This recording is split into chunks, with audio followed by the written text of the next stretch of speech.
Hello and welcome to Tartan Touchdown, Scotland's voice in conversation with the world of American football. I'm Gavin and Sarah, I'm your host for this evening, and I'll be joined with my co-host Sarah. How are you, Sarah? I am great, Gav. Thanks so much. I can't believe we had a really nice day today. It was like actually sunny, so the seasonal depression is now officially out of the window. I don't know how if it was sunny for our guest, but I'm sure people will be able to maybe figure out what part of the world they are from just in a second. But yes, I'm super excited to be here, Gav. Thanks for having me on with us. Thanks very much, Sarah. And I guess that's a great point. So after kind of really going around the world in the last couple of episodes, we've had guests from Italy and Australia. That we're speaking to someone much closer to home this evening, but someone who will be the face of Great Britain flag for taking on the world. It's new GB men's flag head coach, Nick Keyse. Nick, how are you? Yeah, very good. Thanks. Yeah, thanks for having me. It was sunny here today. I was confused. It was nice outside. I'm sure it won't be tomorrow, but yeah, summer is here soon, I guess. Our one day of spring is in February. Who would have thought it? Not me. Well, thanks for joining us, Nick. And obviously, for those that are listening to us for the first time, our series of podcasts and conversation with is where we like to talk to bodies from around the world of American football, get to know them, get to know their story and where they've got to where they are. Obviously, Nick is a very recent appointee to your head coaching role for Great Britain. Obviously, it'd be really great to hear your story. So I guess in terms of getting started, I always like to know how you really got into the sport and how you came into American football initially. Oh God, yeah, it's asking me to go back now and age myself in some way, but I'll try and remember. It's a weird way to start, but I guess I was really fortunate. I've got two younger brothers, and we were really fortunate when we were growing up that going to Disney in Florida was very often the kind of trip that we would go on. So we were spoiled. I think when we're obviously over there, we'd see it was the time of year, August, you'd see preseason games and different things from the NFL on telly, and kind of maybe not know entirely what you were watching, just a million stats and lots of different people running around, but kind of it was quite interesting. And then when I was in school, looking for kind of different sports to do before we kind of started sixth form, came across the fact that there was something called flag football that was happening locally. So I was at that point probably 13, 14 and started playing flag at that point with a team called the Newport City Saints, which is a massive throwback now. And and I managed to remember the date because in a trip to Florida, then we went to a kind of Tampa Bay Buccaneers training camp really to watch. It was the year after they'd won the Super Bowl and kind of hosted it in Disney. So we saw that and more or less have been hooked ever since. So I think I've been saying to everyone I've been playing for 15 years and that's been for the last 10 years I've been saying that. But yeah, essentially, kind of a new sport that I got into and have been doing it ever since. I know, that's absolutely superb and really early start in the game compared to a lot of other players. And I guess, was it just flag or did you actually get into contact at the youth level as well? Yeah, no, not contact at the youth level, primarily because of where I was really. So I think at that point, South Wales Warriors, I don't believe had a youth team. And if they did, it wasn't one I was kind of familiar with. Many people know South Wales Warriors now as kind of the senior contact team basically in Wales, essentially. But they were kind of the one closest to us. So no, I kind of played in 2 or 3 different flag teams, including what eventually became the South Wales Warriors flag team, was one of the teams I was with. It's interesting reflecting on that because there's a number of people still in the sport now around the country who were kind of part of those teams. So the likes of Lewis Phillips or Chris Bartlett or people that kind of back then were part of this kind of initial flag team. So I didn't play contact until ultimately then I went to university. I went to university in Swansea, and then that was kind of their first year in contact football, their affiliation season, and that was kind of the start of me playing kitted. Yeah, no, that's something I noticed. Obviously, as you mentioned there, you went on to University of Swansea, and actually it was when you were there that's when the Titans themselves were formed. So what was that like, I guess, as someone who's already a fan of the sport, to see a team come into the university? Yeah, no, it was incredible, to be honest. I think, going... I can remember now going to Freshers' Fair in a Patriots top, just kind of wandering around looking for a sport to play and coming across some guys in some really dodgy kitted stuff, helmet and pads, and just kind of saying, do you want to sign up? And me thinking, oh, great, I kind of, think I could do this. And then if anyone's been to Swansea Uni, kind of in front of the main building is a kind of this big lawn area. And I distinctly remember me being on one side of the field catching passes from a team of people who'd be kind of in their first affiliation year, just chucking a ball at me to see, does this guy look like he can do it or not, which was amazing. And then, ultimately, it was our affiliation year, so we only played 2 games. I distinctly remember we kind of scored on the very first drive of our very first game and thought, wow, we are going to be the best team that has ever existed. And then I think we probably conceded 50 points then through the rest of the kind of entire rest of that game. And then, ultimately kind of my second and third year was the full years in the kind of in the league, the Bucks. I was president for both of those years as well, which was kind of like really awesome, I guess, in terms of that being part of the team and everything that's associated with it. And it was amazing. It was I can't speak highly enough really of the team and everything it did for me. And in those early years, were there particular positions that you specialised in, or was it just a case of trying a little bit of everything? Yeah, kind of like, particularly back then, I was far skinnier than I am now, I know that, and I could run. Yeah, and I still think I can run, but certainly back then I could. So I played receiver for my first 2 seasons, and just, you can imagine how complex our kind of playbook was at that point. It was kind of 3 plays probably, and everything involved me running, post or fly. And then my third season, then it became a little bit more complex, and I switched over to defense and played cornerback primarily then for the third season. Phenomenal. And that's actually a good point just in terms of making that switch to defence, because actually that's where you first got your taste of coaching. So I think you actually became the defensive coordinator at the Titans. That's right. Yeah, I was kind of like, it was really interesting, I suppose, being president, because like a lot of things changed obviously with the team over those 3 years. And when I came in, then there was an existing coaching staff. There was a lot of people who kind of really passionate about the sport, but primarily we were a social club, if I'm honest. And it was kind of then evolved over the 3 years. So you're right. I think in the kind of third season, especially because of the role I was in, I kind of started to call plays a little bit on defense in certain games. We started to win a few more, which wasn't down to me. That was down to kind of everything else that was happening with the club. But it was, I suppose that was my kind of first proper taste of coaching, I suppose. Up to that point, it was 50 guys running around the field, and, our coaching involved running until you were sick, really, rather than kind of anything more complex than that. That was my kind of start of coaching, really. It was in the third year uni. Yeah, superb. And I guess that, but obviously you definitely got the bug for it, because within a few years you actually went on to become the head coach for the Titans. And I think by that point, right, you'd actually graduated, but That's you right. stayed part of the program. Yeah, so I went off to do masters then in UE in Bristol. So I was kind of away for a year. And then Frankie Pankhurst, who was the president at that point, so a player I kind of played alongside and was still in the team, he reached out to me after a year and said, would I come back and be head coach? Which I thought, yeah, cool, that could be fun. Go back to the team and, learn how to do it, I suppose, properly. And then little did I know, I suppose I'd be there for 5 years. And which, looking back now, is crazy in terms of the travelling and commitment that was involved in doing that. Very different stage in kind of all our lives. But it was an incredible experience. We had a decent level of success, I think, which was really nice. And it went really well. Yeah, absolutely. Obviously, I suppose the accolades that you've had during that 5-year stint as a head coach have been well advertised already. But I guess the big highlight there was winning the National Challenge Trophy when you beat Royal Holloway, capping off a 10-1 season. So I guess having that big event, the sort of the College Bowl feel, what was that like as a moment? Yeah, amazing. I think especially because I think the year before was our first kind of winning season. It was the first winning season as the Titans had ever had. And I don't mind saying, and this is kind of where everyone starts, my first 3 games as head coach, we lost all 3. And I can distinctly remember going back to those experiences thinking, God, what have we got to do here? We're never going to get it right. And then it kind of clicked, and we won our next 5 games and went varsity that year, which is the first time that Titans had ever done that. And that was kind of the springboard then. So, the following season was the first time the Titans were in the playoffs, and we had the run and won the Challenge Trophy.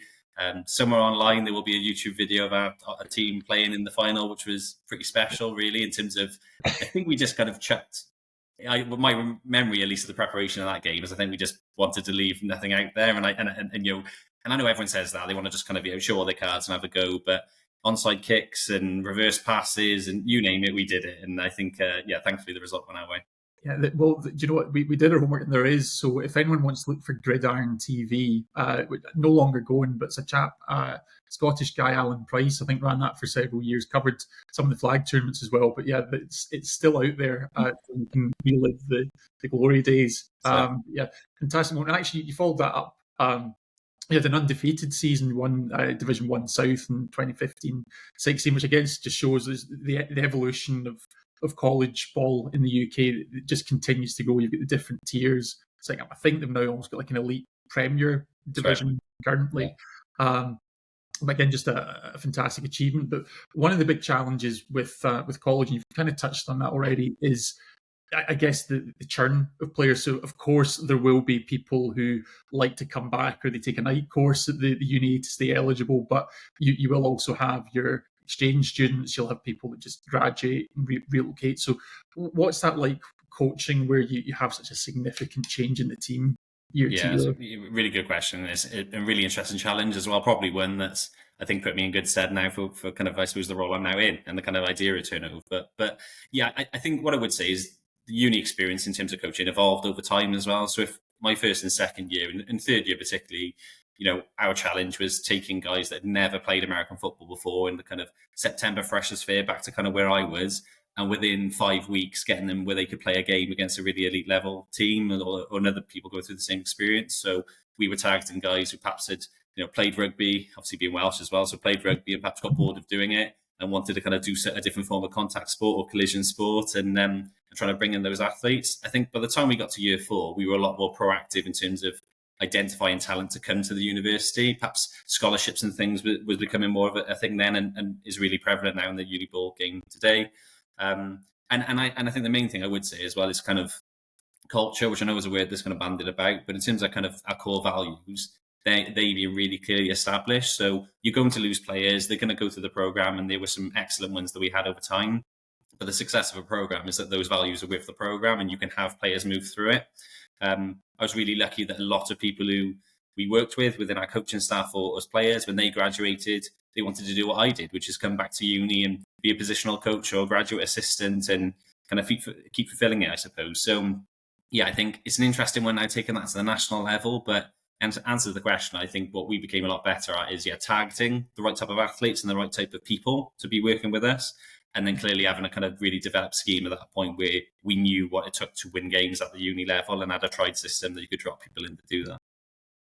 It was just really interesting when you said there, Nick, about like rugby, and obviously just with the time frame of what was kind of going on with like the Welsh rugby scene and how like important obviously rugby is within Wales.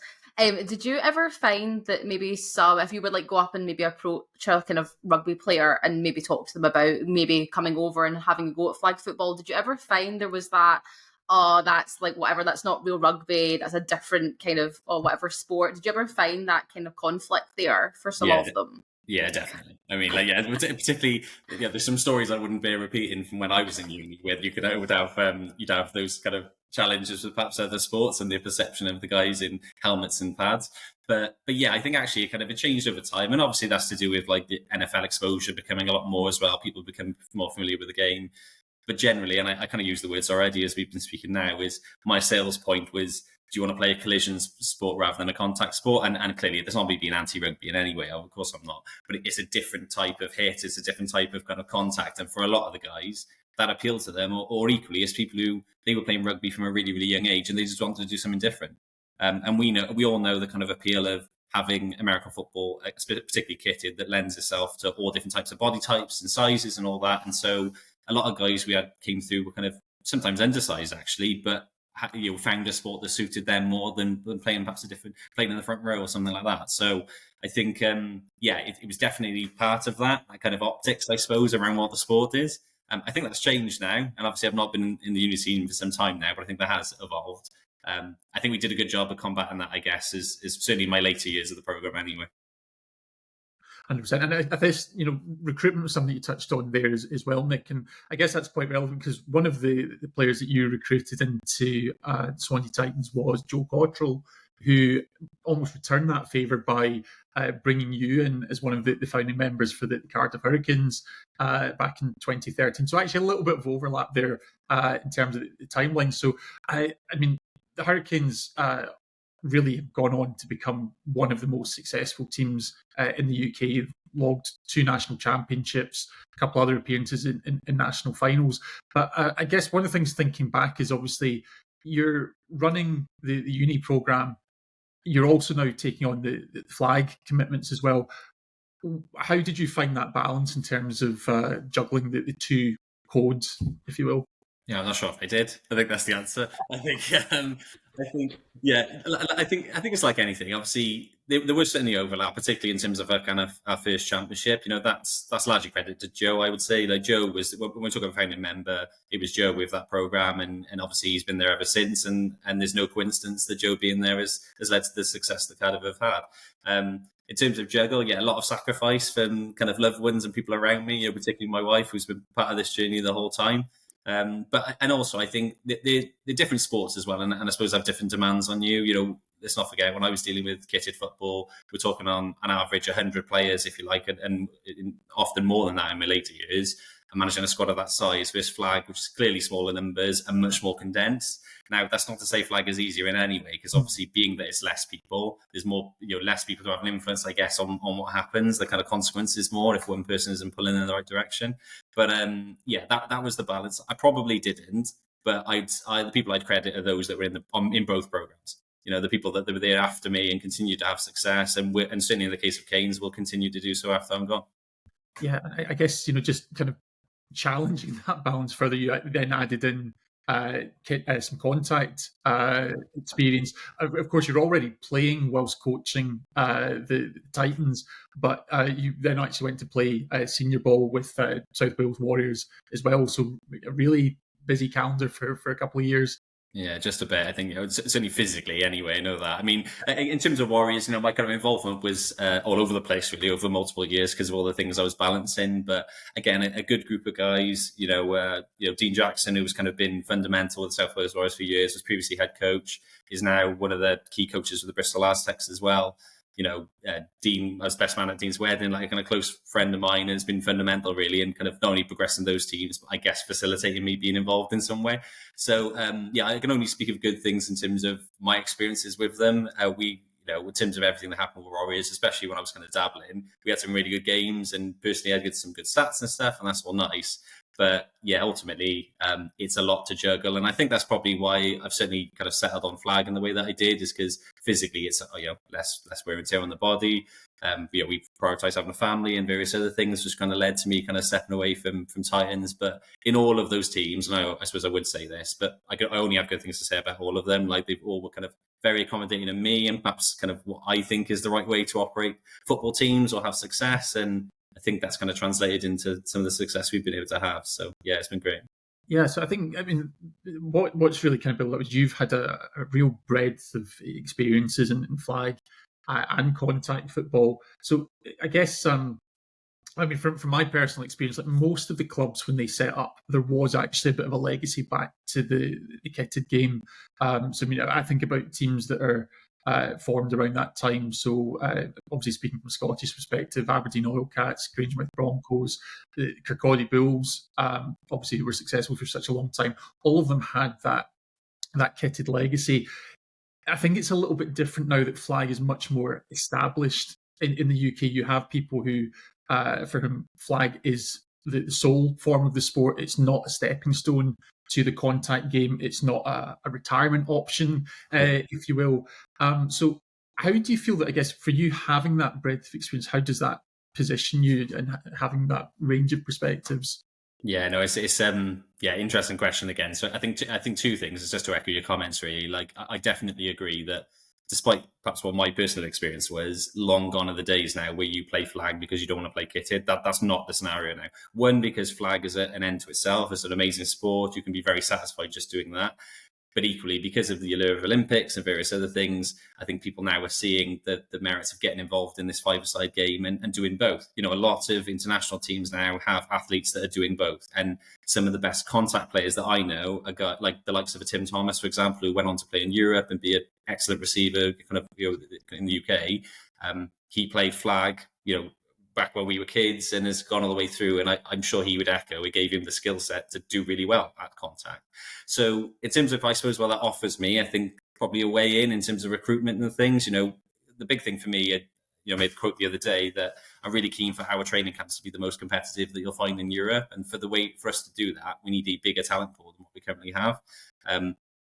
I think we've got an excellent talent pool already within the flag scene, and that's not to say therefore we need to kind of change anything, but it's trying to say, well, there's a unique opportunity now, particularly with younger players. I think actually guys who are in the youth program, playing youth contact, DBs, receivers, QBs, etc. Well, we might be saying, have you given this sport a go? Because this will help you do the sport that you're already actively playing, and you can add to something that we don't necessarily have. And I think I've seen that already in terms of the kind of number of people who've reached out to me to say, yeah, really excited to get involved, haven't played before, but I'd like to, I've seen it. And then, and the other reason why is because of platforms like this, is promoting the sport and doing more to activate it. Because, I go back 4 or 5 years ago now and looking at that 2019 final, I'm like, flipping out, because this was being filmed back then. This feels like it's kind of an age ago compared to now. But now everything's streamed. You can access every game almost, particularly internationally. So yeah, I think it's a long answer to say. I kind of think my experience of both will help us get the right talent in the room ultimately and build on what we have. And I think also from a skill set perspective, I think it sells itself. I think people are now really seeing the benefit of doing both.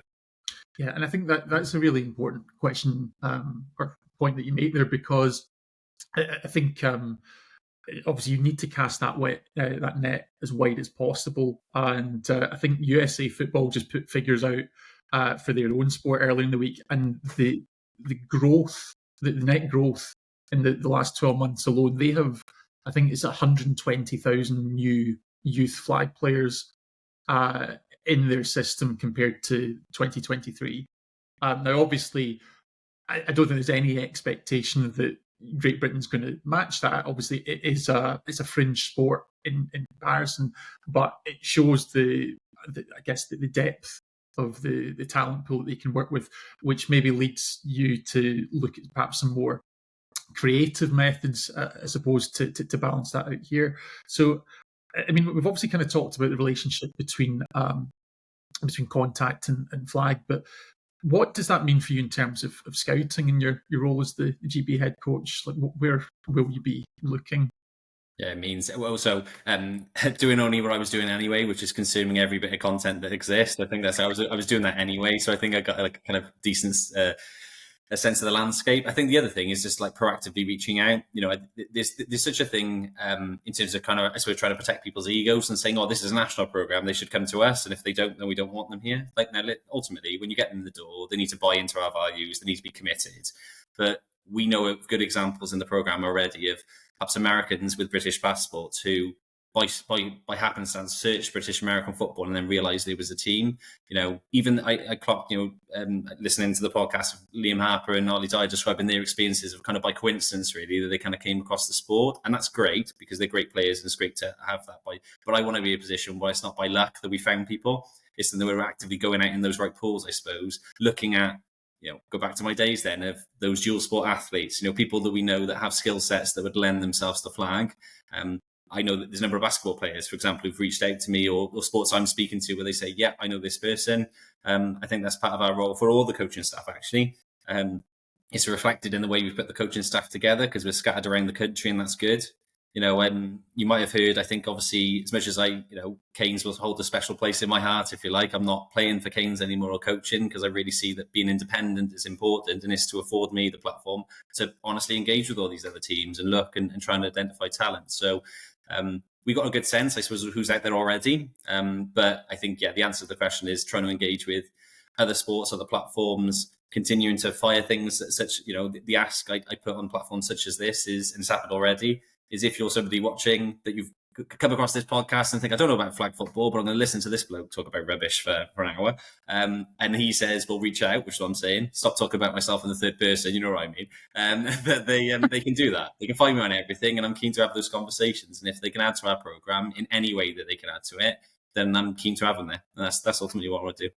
Yeah, and I think that is a really important point you make, just in terms of looking at different sports. I mean, basketball it is an interesting one because certainly we've spoken to some of the members of the US flag program, particularly the women's program. A lot of those players, like Savizzi Graici, even Vanita Crouch, are both basketball converts, really, because there hadn't been that pathway going into college to play American football in the same way that perhaps the male players did.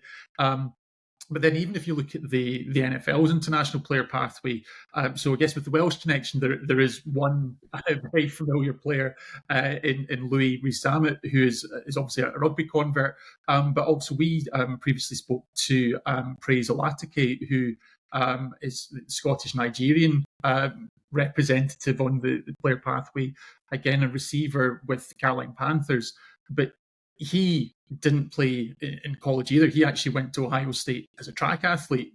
But again, it's having those physical attributes and also having those values, those intangibles that can be molded into something. And even thinking about, I guess you also have at the next level down, you have the NFL Academy. Yep.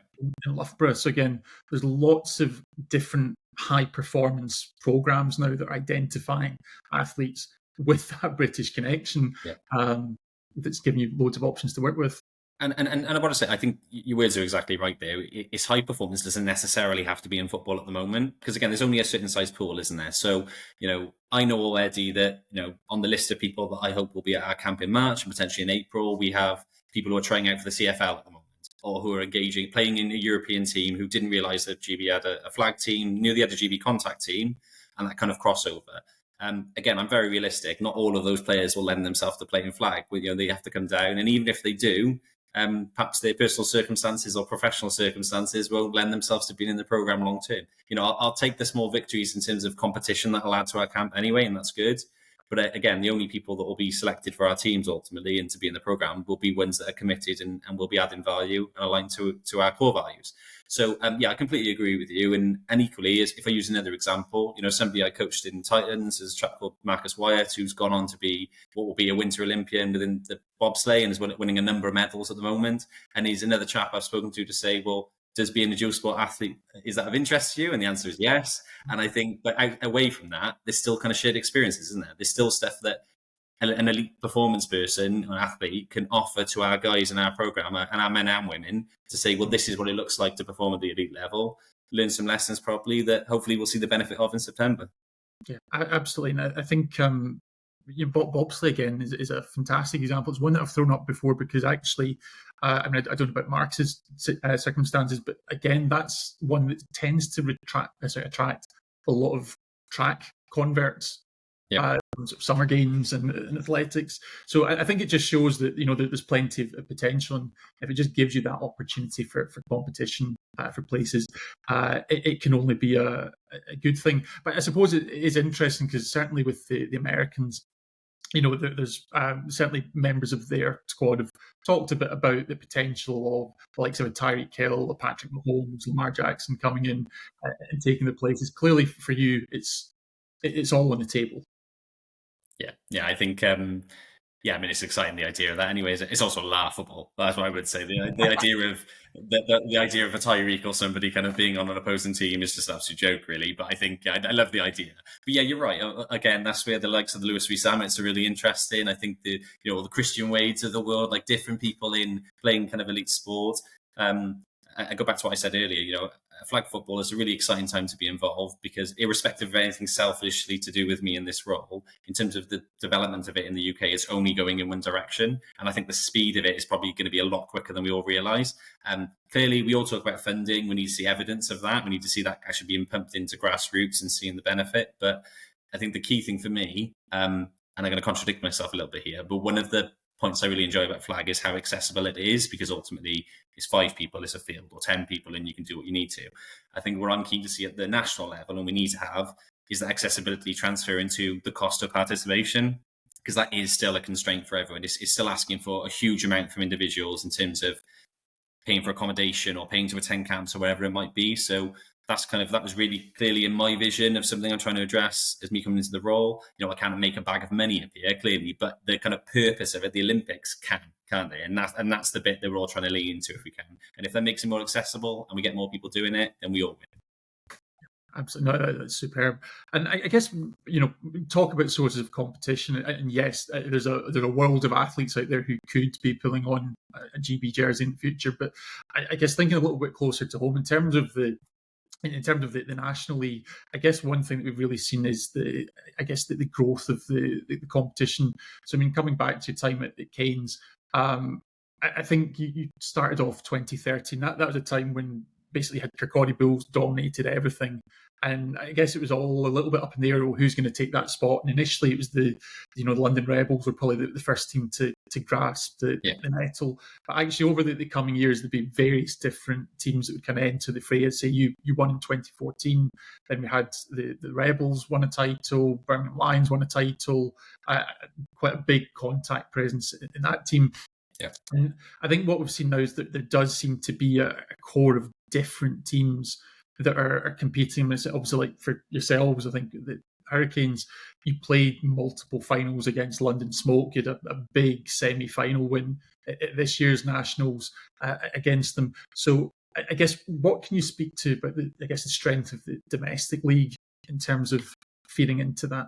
Yeah, no, it's certainly changed. I think if I can recall, kind of in 2014, so I was playing slot receiver at that point, and I played running back as well. You had a running back in the backfield as kind of part of what your standard offensive package would be. You don't see that anywhere now, really, because people have realised as long as you can tackle, that doesn't really work. The big change, I would say, this night and day from 10 years ago is the quarterback play. I think that's fundamentally what's different now. Is if you look at the elite teams, if you look at Smoke, Hornets, Keynes, Reading, Crows, like different people now. I think Titans, a lot of the elite teams have the elite quarterbacks, and obviously that's not by accident. It's obvious it would happen, but I think that's why the standard overall is now increased. And then like anything as well, I go back to what I said, is the number of people doing it. So if I speak to Keynes, this is the first year where Keynes will have a second team, and that's due to the number of people that have now joined up to the sport and really capable players, I would say.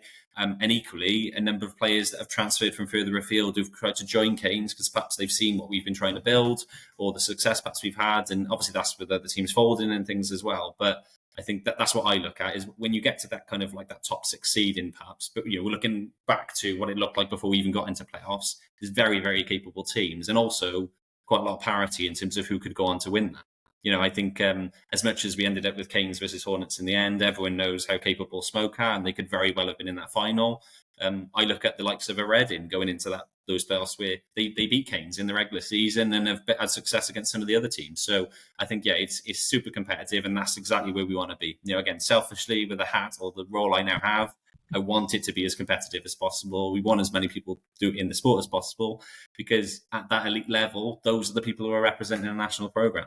And ultimately, what I'm after is the best 12 players in the country to be representing the country when we get to September. A lot of the work they're going to be doing, as much as they come to camps every 4 weeks, it's the work they're doing at club level, isn't it? And the challenge and competitiveness they have there. So, again, it's a long answer to say it's a lot better now than it was 10 years ago. Absolutely.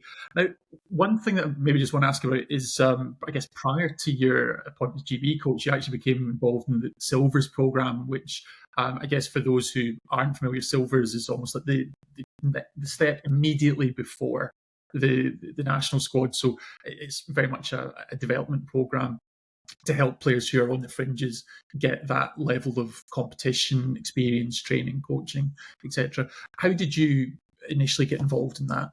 Yeah, so Dale Kirby, who's the Silvers head coach, nicest man in flag, as everyone knows, he approached me after a game day. I think it would have been 3-4 years ago, where Dale happened to come and watch, and we just had a conversation that in no way was about flag. Actually, it was just about our lives, and we haven't seen each other for a while, and just checking in.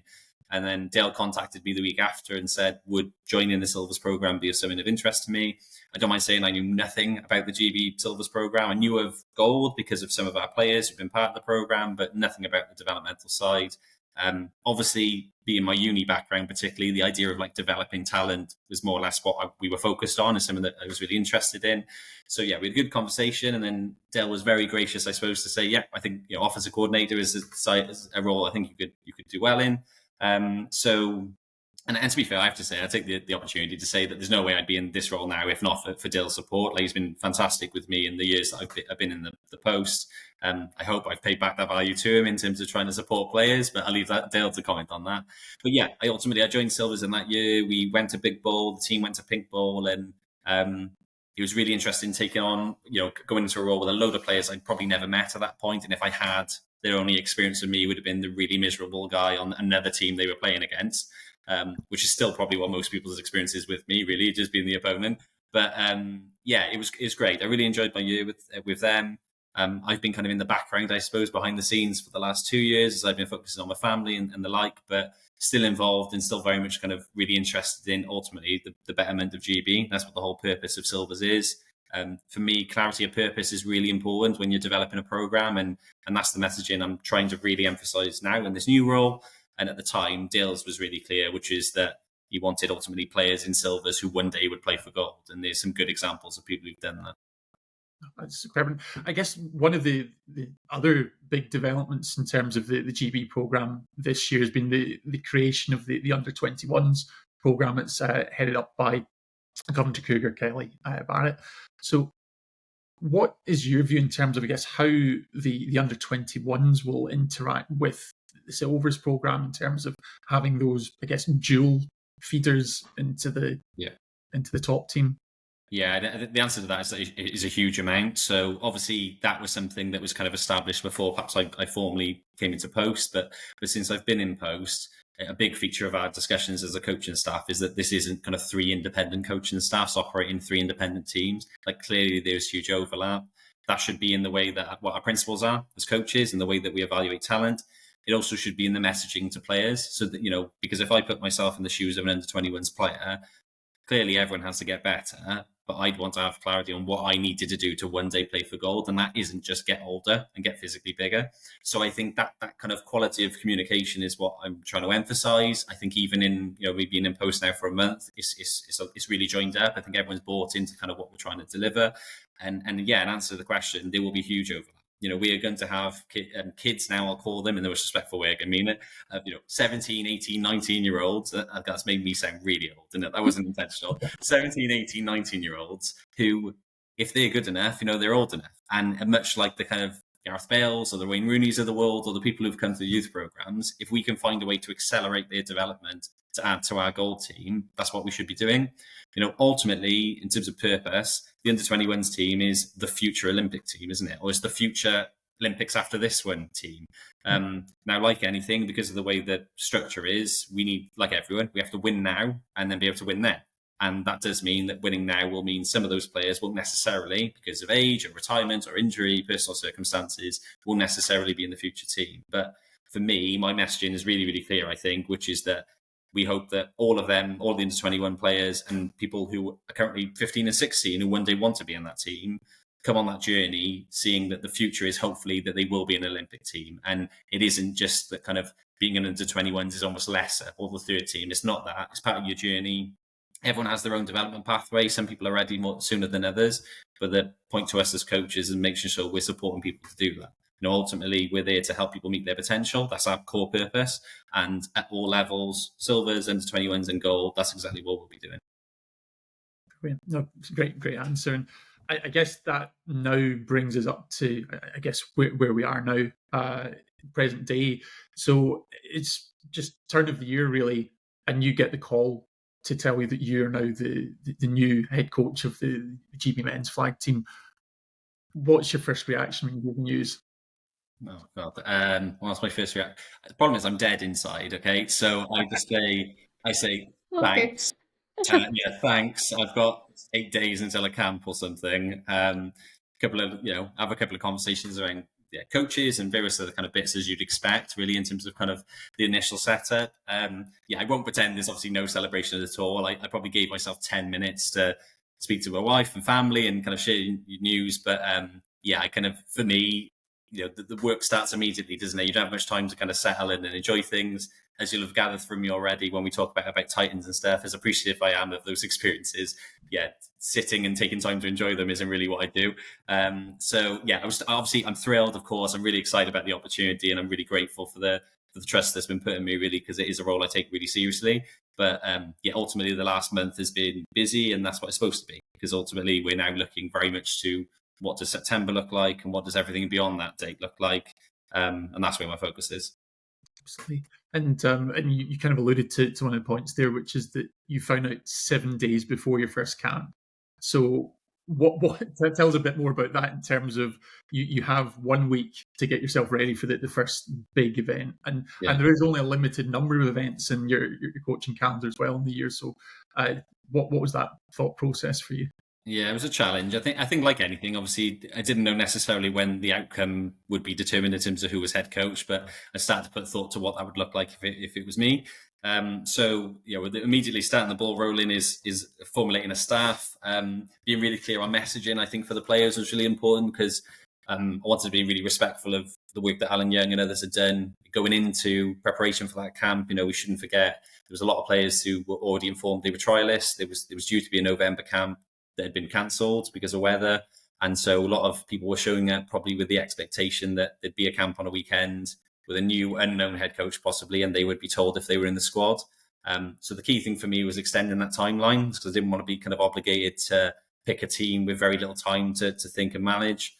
So obviously we developed a camp schedule really quickly. That was already kind of in place. And yeah, I think the key point for me was making sure that competitiveness is what came through in that camp, which I think is very much the feedback I had from everyone. And then the main thing I'd say for this camp, as much as any camp actually, is that people came away feeling that they'd improved as players. Because ultimately this is the national program. Okay, so from my perspective, at every age level, this should be the highest standard of flag football, coaching and playing that you'll see anywhere. And that was kind of my target, even after one camp. I did say to players afterwards, you'll have heard me say that I described it as the worst camp that we will have all year. And I meant that in reflection on us as coaches, not on them as players, because it was only a week. But yeah, I probably spent a week chasing cameras and footballs and pylons and logistics that I never realised I'd ever be chasing. But that was kind of what the week looked like. I'm still really pleased. I say pleased, as pleased as I ever am about anything with how the camp went. But yeah, and also we've got a lot of work to do, and that's kind of exactly where we're supposed to be ultimately after the first. So yeah, that's what the kind of first week looked like. Awesome.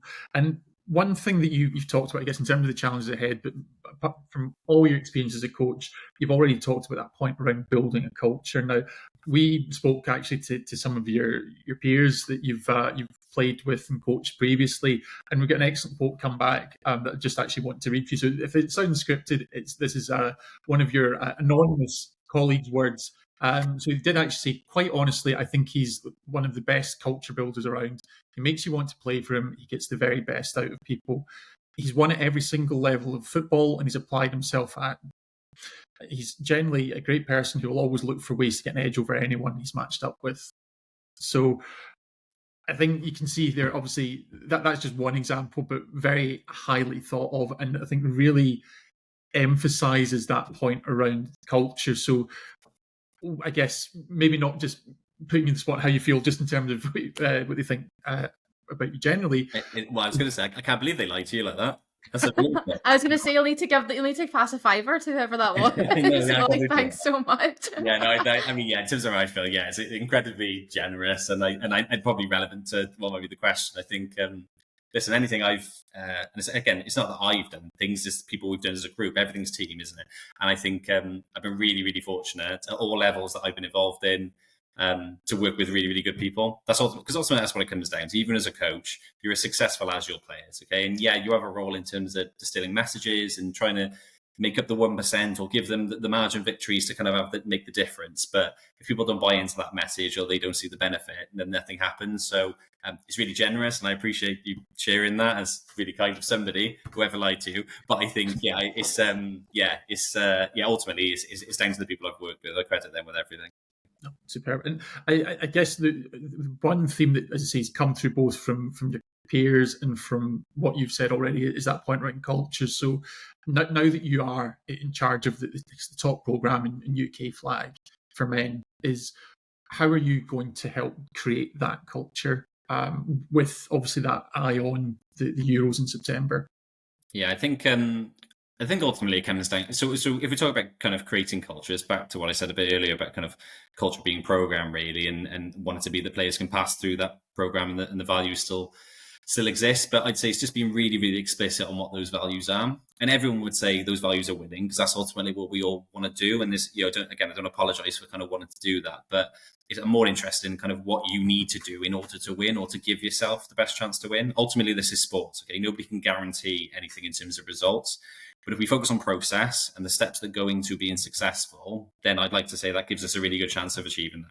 So to me, that speaks to trust and kind of accountability. Ultimately, and you note I didn't say honesty, I said trust, because sometimes as coaches you play the game and you have to walk people through in terms of kind of assisting their development. But being really transparent as best as you can be, and people having confidence in the process, trust the process is still the MBA line. I think there is something in that. And particularly for me at the moment where perhaps people are, might know of my backgrounds, and platforms like this are probably helpful in terms of people seeing more. But I can appreciate there'll be perhaps players returning in the program at the moment who've been used to a way of working for a number of years, and this will feel different. And that's not me saying, that's no criticism of what came before me. That's just saying that, trust is a fundamental part of what I'll need to build, and the respect. I think the other point I would say, and there's no way around it, is in terms of good culture, is effort and hard work. So if I put myself back in the context of Titans, I was head coaches who were I was against, if you like, are 20 years older than me, and age is only a number. But what I didn't have was experience, which they did.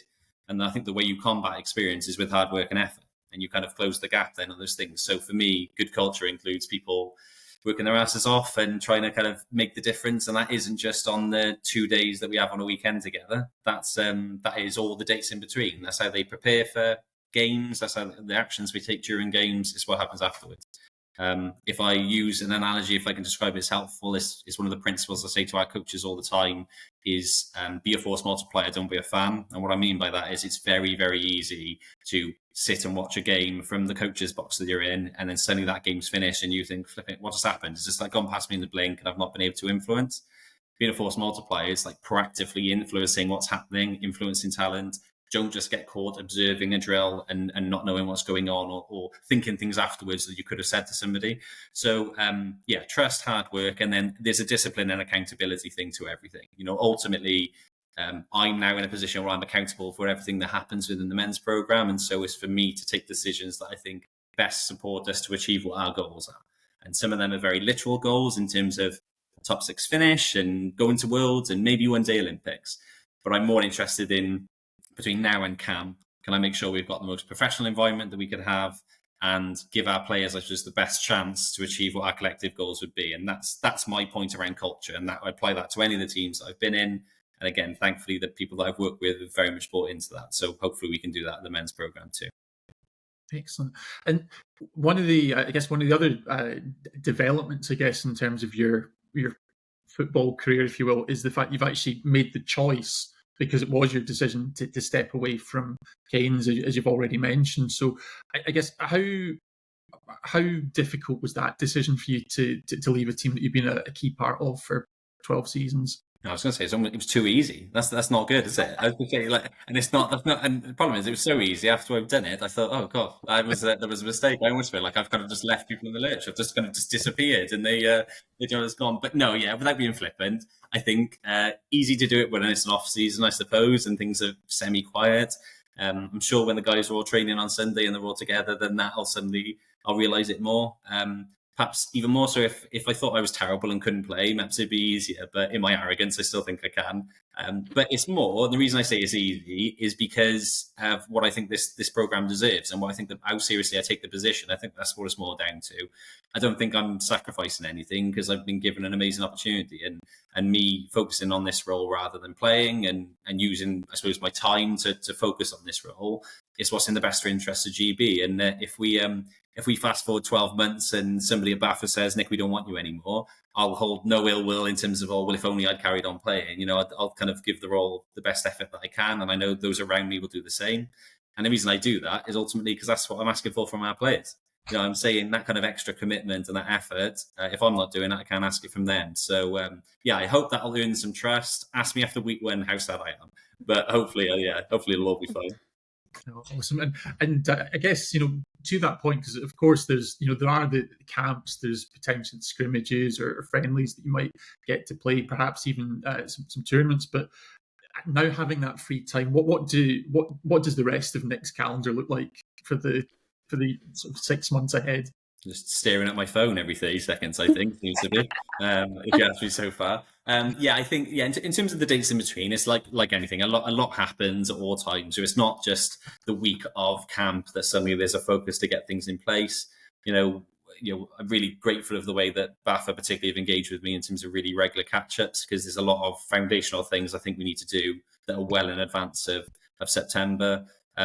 What I would say as well, I'm sure it's known now, we've got some club tournaments that we're entering kind of teams into as well, both locally and internationally.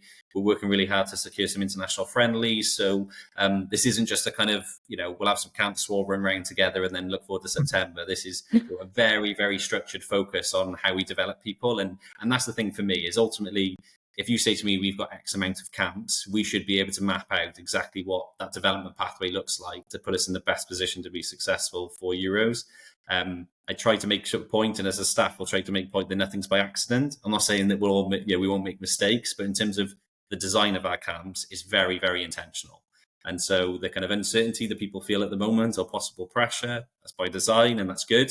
And that'll help form the kind of team that we need. I'm really looking forward to next weekend, which is our kind of next camp. There'll be a big group of people coming to try out again, and look forward to working with them. So the answer is busy is the kind of short answer, but in the best way. And looking forward to next camp. Yeah, and you actually kind of touched on a couple of the tournaments. So I believe one of those tournaments is the big UK flag event, the Summer Flagapalooza in Cheltenham. So how valuable are tournaments like that? And I think you've also got one, it's a Copenhagen Bowl that you're going to as well. Yeah. How valuable are these tournaments in terms of helping to bring your squads together?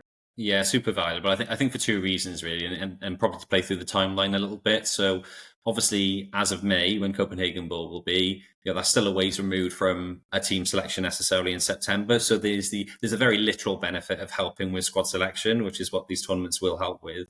But the bigger value is squad cohesion. It's the simulation of what something like a European Championship would be.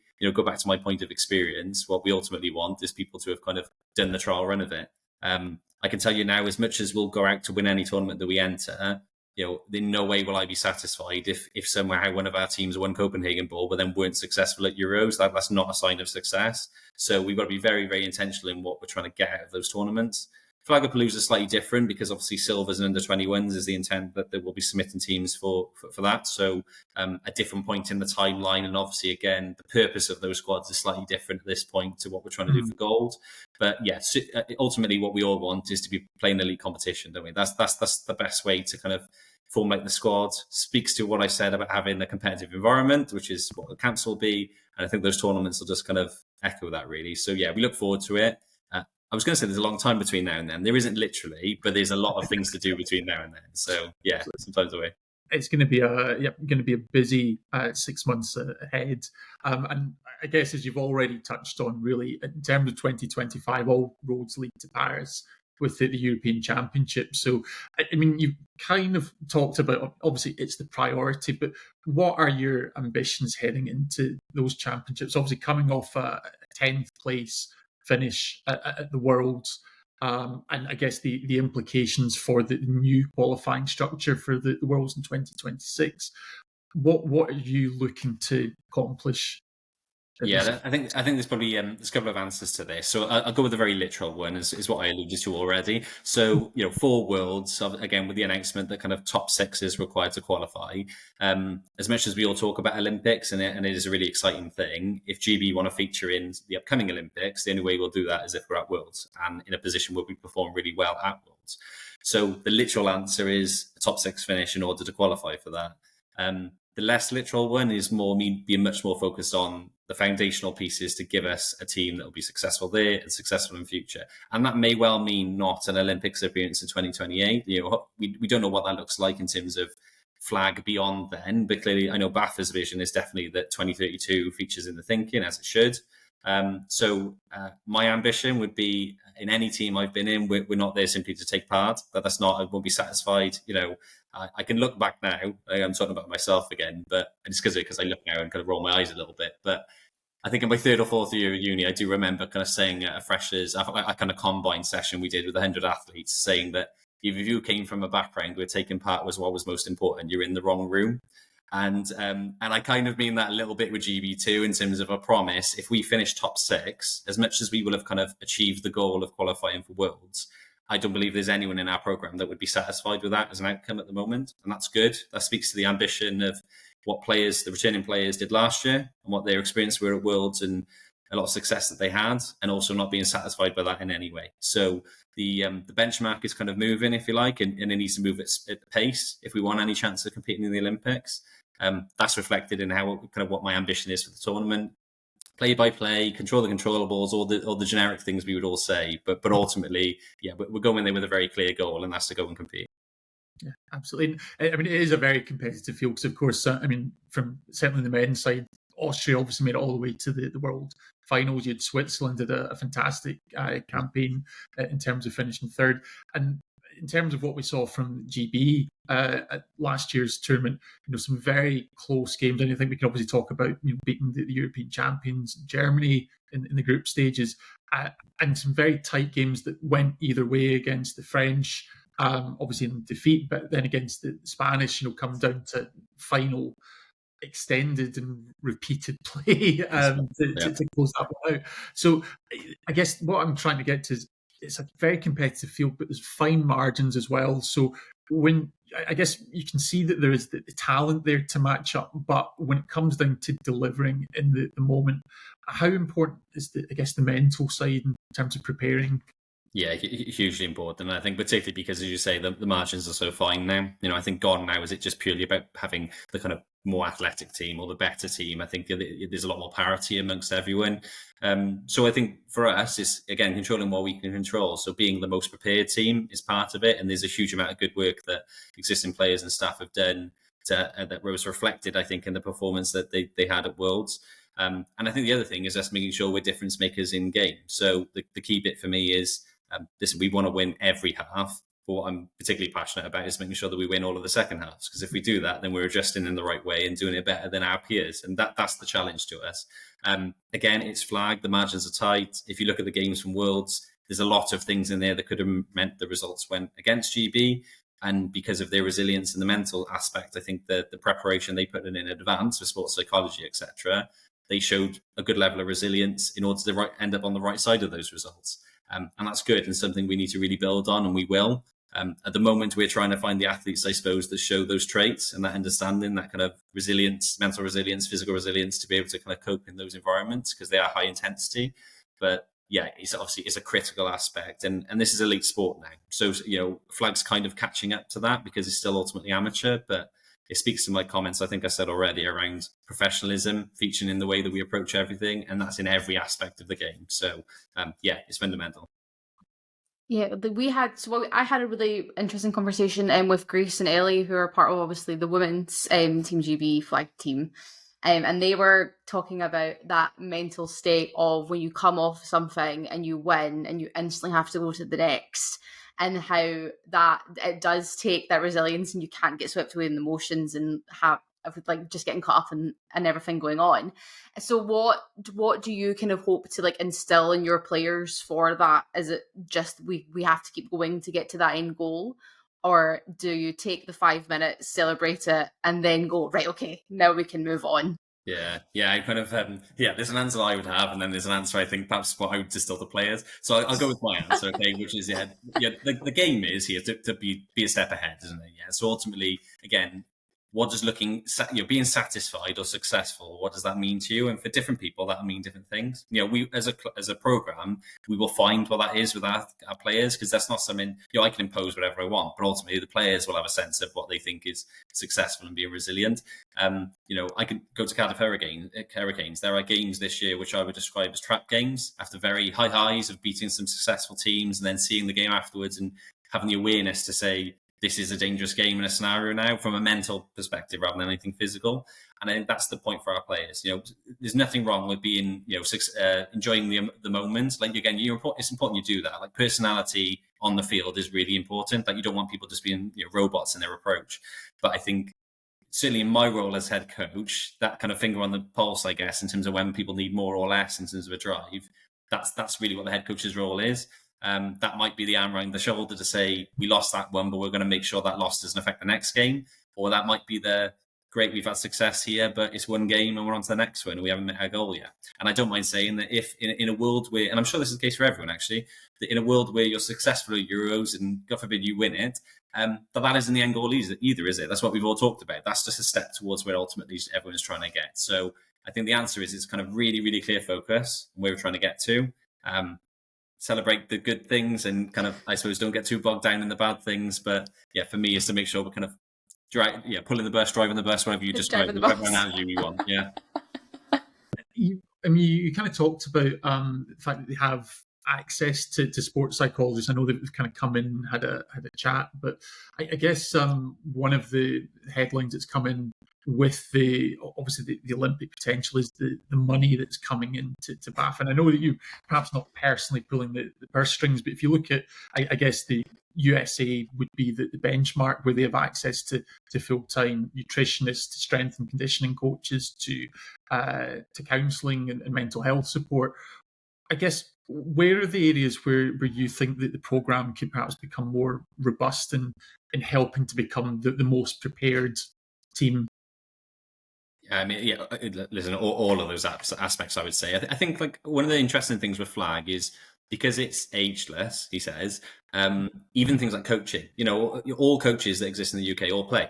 They're all still doing that, and that's a good thing. But in terms of like support staff, then it makes it an interesting dynamic in terms of building a coaching staff that are focused on coaching and not having perhaps other interests. And sports psychology or strength and conditioning is something that's kind of very individual at the moment. It's something that people do off their own back rather than have a kind of a structured program that people follow and is given to them.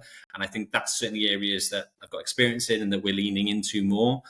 It speaks to a very conscious approach, I suppose, in terms of the type of athletes that we're trying to target as well.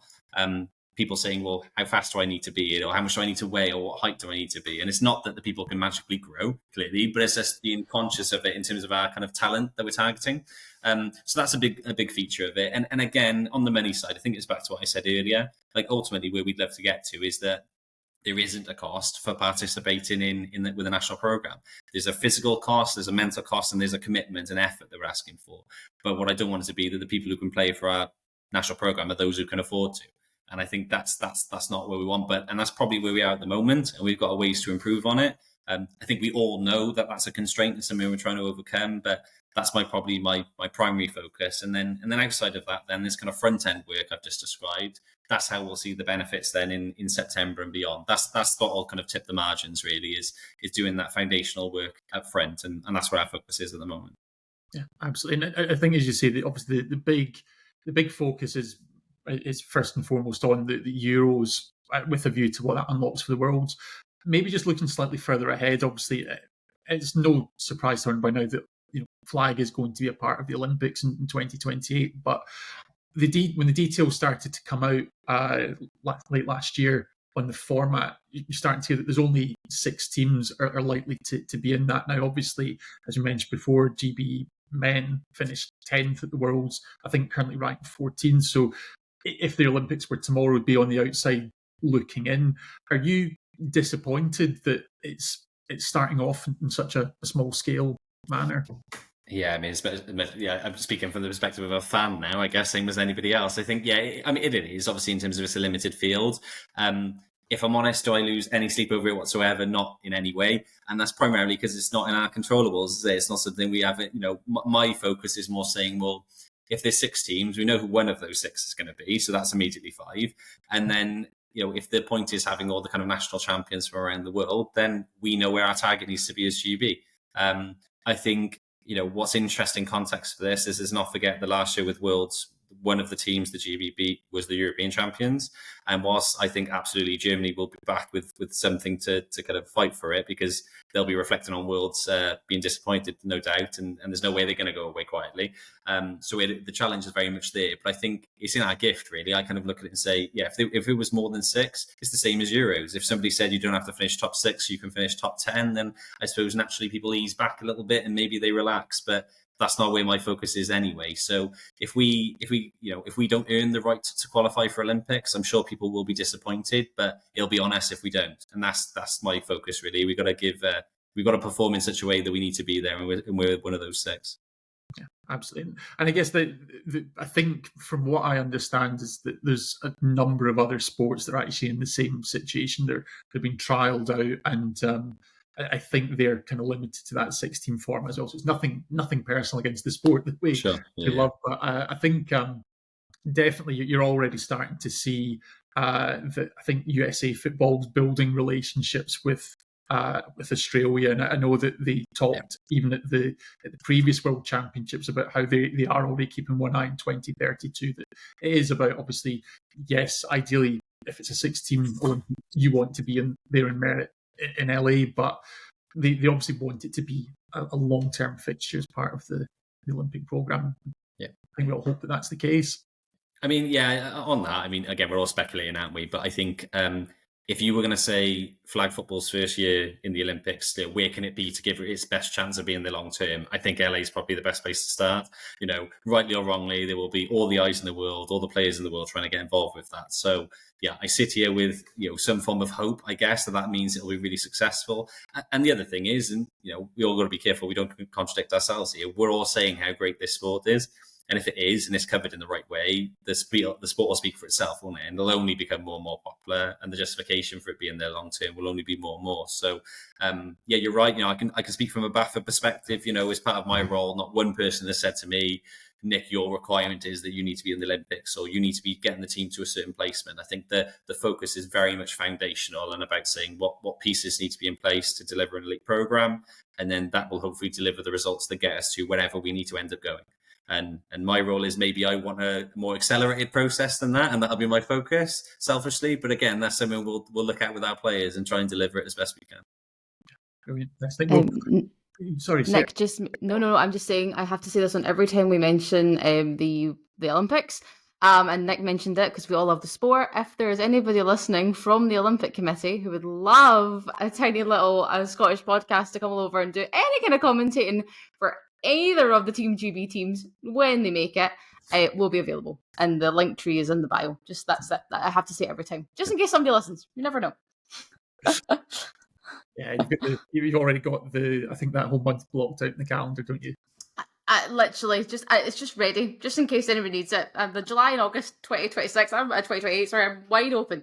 I think there's a lot of people who'll be going just in the hope. Yeah, they might be needed for something. So yeah, you just don't know. It just might come up.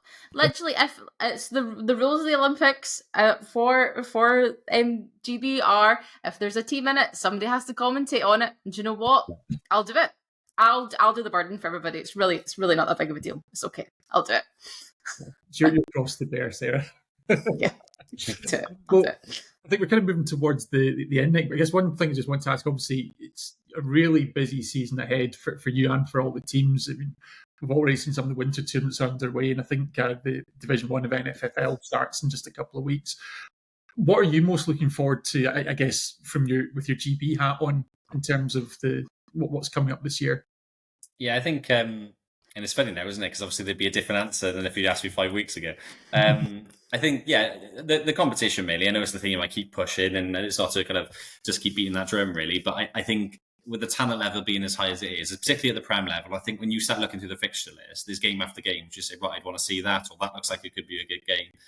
I go back to beginning of last year where I think, Sharks and Smoke played a game against each other. I think it was 28-20, I think was the score difference. And I know certainly at Canes, we remember looking at that thinking, whoa, where's that scoreline come from? And then Sharks acquired a number of new players and different quarterback and whatever else, and they performed really well through the season and reflected in the success that they had. So I think, yeah, with my GB hat on, it's hopefully some new faces and some new competition and also some old faces and them continuing to perform really, really well. And those same teams there in the end. So we'll see where we end up when we get towards kind of finals date. But yeah, my focus coming out of week one is are the good teams still the good teams? And are there any surprises in amongst that? And all of those people in amongst our program in some way, because we want them to be. Excellent. No, I think, yeah, it's a great answer. Yeah, I think obviously, being a little bit biased, obviously myself, Dan, we have links to Hornets, and it'd be great to see them repeat. But I think what you are starting to see there now is there is a field where you can list off 4, 5, 6 different teams that could be in with a shot come season's end, and that I think that's great for the domestic competition. It's great for Great Britain, and for us, even just kind of as followers of the sport now rather than players. Yeah, it's the kind of thing that you want to see. So that's superb. And maybe just taking actually a step back more broadly, because we've really kind of covered this all off. You're someone who's played and coached pretty much every level now within the UK. What would your advice be to people who are starting just to gain an interest in the game? Obviously, Super Bowl's just a few weeks past, so you get people thinking about how they could get involved in the sport and trying it out. What would be your advice? Yeah, I mean, the simple answer is to try it. Okay, I'm not aware of a single person who's ever got involved with flag and thought, "Oh, that was terrible, not for me." I know by saying that I'll be inundated by messages now telling me those are those people. But yeah, listen, it's a great sport that we all love, and I think it's one of those things where flag sometimes can be a bit like, when you have the kind of music artists, you say, "Well, I knew them before it all became popular." You got to be careful. Flag doesn't become that.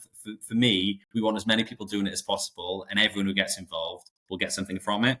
And I think that's reflected in what I've seen locally and the number of people, as you say, because of the Super Bowl, because of the games in Wembley and at Spurs and just happening internationally. Everyone's got Red Zone now or can see it in some way, and that's great. So my advice would be to try it, search online. There are teams everywhere, teams I've never even heard of.